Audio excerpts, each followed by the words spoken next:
They told you Abraham Lincoln ended slavery with a signature, but that's not the full story. Because while the ink dried on the Emancipation Proclamation, thousands of enslaved people were already fighting for their freedom on their own. Slavery in America didn't end with a speech or a piece of paper.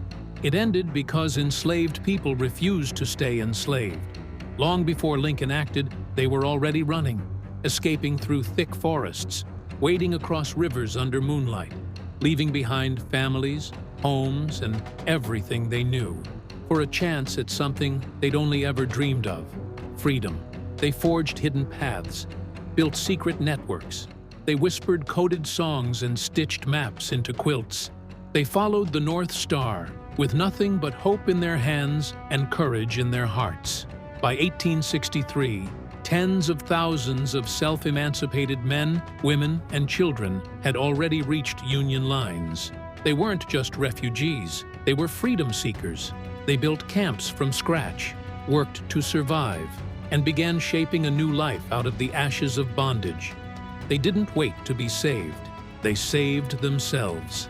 And when the Union Army finally opened its doors to black enlistment, over 180,000 black men stepped forward to fight. They weren't just soldiers. They were sons, fathers, brothers, liberators. They fought with fury and conviction, because they weren't just fighting a war. They were fighting for their families, their future, their right to exist as free human beings.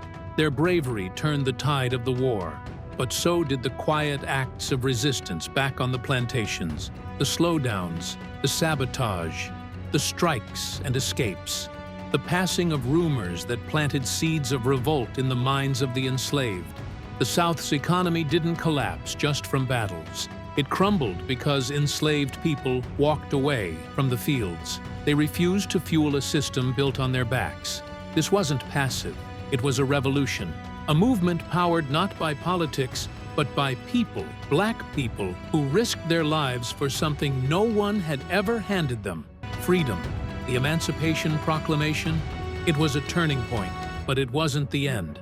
It didn't even apply to slave-holding border states or Confederate areas still outside Union control.